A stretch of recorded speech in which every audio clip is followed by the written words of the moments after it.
Hello दोस्तों। आज हम बात करेंगे पीरियड्स के दौरान होने वाली प्रॉब्लम्स और उसके ट्रीटमेंट के बारे में। चलिए दोस्तों शुरू करते हैं। तो यहाँ पर मेनॉर्स से लेकर मीनोपॉज तक महिलाओं में एक साइकिल रूटीन चलता है जिसको हम मेंस्ट्रुएशन साइकिल या पीरियड्स के नाम से जानते हैं। अगर कोई महिला प्रेग्नेंट नहीं होती है तो ये साइकिल हर फर्टाइल महिला में देखने को मिलती है। फीमेल्स में लगभग 11 से लेकर 12 साल की एज में एमसी स्टार्ट हो जाती है जिसको हम मिनार्च के नाम से जानते हैं, और लगभग 50 साल की एज तक जब एमसी क्लोज हो जाती है, बंद हो जाती है, तो इसको हम मिनोपॉज के नाम से जानते हैं। देखिए, पॉज मतलब होता है रुक जाना। अगर एमसी रुक जाती है तो इसको हम मिनोपॉज के नाम से जानते हैं। तो एमसी के दौरान देखिए कई सारे फेज देखने को मिलते हैं। तो पहला फेज होता है मेंस्ट्रुएशन फेज, या इसको हम ब्लीडिंग फेज के नाम से भी जानते हैं, क्योंकि देखिए ये शुरुआत का जो टाइम होता है यहाँ पर ब्लीडिंग देखने को मिलती है। इसी कारण से इसको ब्लीडिंग फेज के नाम से भी जाना जाता है। इसके बाद प्रोलिफरेटिव फेज और उसके बाद ओवुलेटरी फेज होता है। तो इस टाइप से अगर प्रेगनेंसी नहीं होती है तो ये साइकिल रिपीट होती जाती है।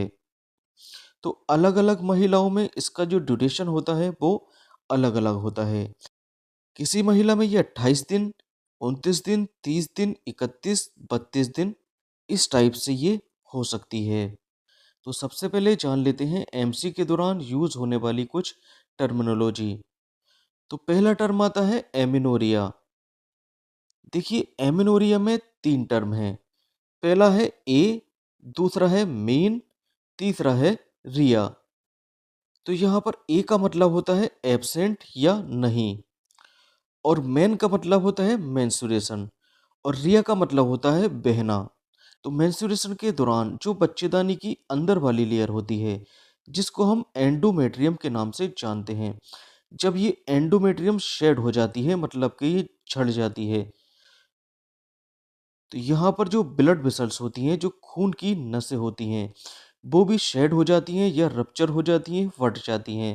तो इसी के कारण यहाँ से ब्लीडिंग देखने को मिलती है। ए मतलब एब्सेंट, मेन मतलब मेंस, और रिया मतलब बहाव। तो यहाँ पर ब्लीडिंग का कोई बहाव देखने को नहीं मिलता है। तो इस सिचुएशन में पीरियड देखने को नहीं मिलता है, मतलब कि कोई ब्लीडिंग देखने को नहीं मिलती है। तो एमनोरिया के क्या क्या कारण हो सकते हैं?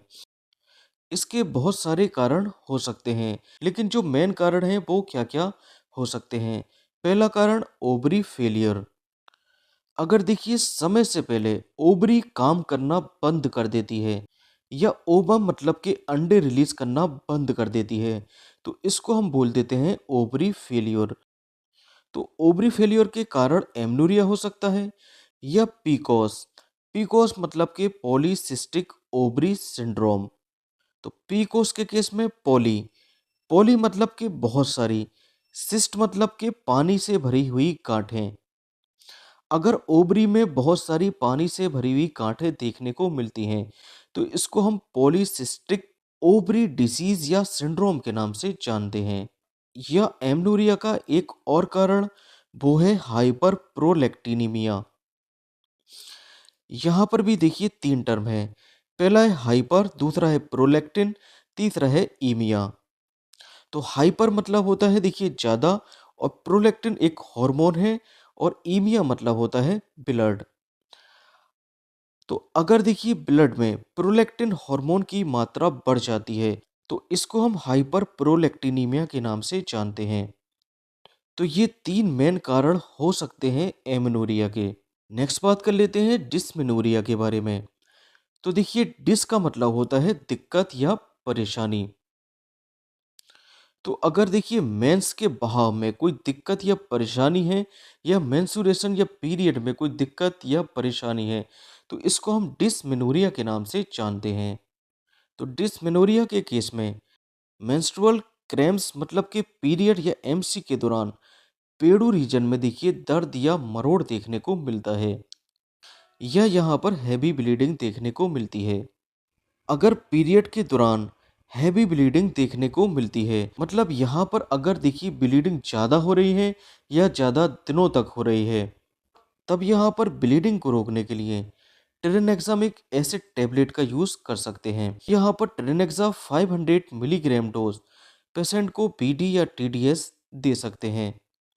साथ ही साथ डिस्मेनोरिया के केस में अगर देखिए पेड़ू रीजन में ऐंठन या मरोड़ देखने को मिलती है, क्योंकि देखिए यहाँ पर जो होती है मोस्टली स्मूथ मसल्स होती हैं, तो इन स्मूथ मसल्स में अगर कॉन्ट्रैक्शन हो जाता है तो यहाँ पर पेशेंट के पेल्विक रीजन या पेड़ू रीजन में ऐंठन या मरोड़ का एहसास होता है। तो इस ऐंठन या मरोड़ को रिलैक्स करने के लिए ट्रोटिन एम टैबलेट का यूज़ किया जा सकता है। ट्रोटिन एम टैबलेट ये स्मूथ मसल्स को रिलैक्स करने में इसका यूज़ किया जाता है। ट्रोटिन एम टैबलेट में ड्रोटाबेराइन और मेफिनामिक एसिड प्रेजेंट होता है। तो यहाँ पर ड्रोटाबेराइन का काम स्मूथ मसल्स को रिलैक्स करना होता है, जबकि मेफिनामिक एसिड का काम ये दर्द को कम करता है। तो यहाँ पर ड्रोटिन एम को पेशेंट को पीडी दिन में 2 बार दे सकते हैं। इसके अलावा अगर पीरियड्स रुक गया है या पीरियड्स इर्रेगुलर हो रहे हैं या पीरियड्स पेनफुल मतलब के दर्द के साथ हो रहे हैं या पीरियड्स में हैवी ब्लीडिंग हो रही है मतलब कि हैवी पीरियड हो रहे हैं, तब क्या करना होता है? तब इस केस में नॉरएथिस्टिरोन टैबलेट का यूज़ किया जा सकता है। नॉरएथिस्टिरोन टैबलेट ये प्रोजेस्टेरोन हार्मोन की तरह होता है। नॉरएथिस्टिरोन की 5 मिलीग्राम डोज पेशेंट को दिन में 1 बार, 2 बार या 3 बार पेशेंट की सिचुएशन के अकॉर्डिंग ये देना होता है। और ये देखिए कितने दिनों तक देना होता है, ये भी पेशेंट की सिचुएशन पर डिपेंड करेगा, क्योंकि हर पेशेंट की सिचुएशन अलग अलग होती है, तो उसके अकॉर्डिंग ही इस मेडिसिन को देना होता है।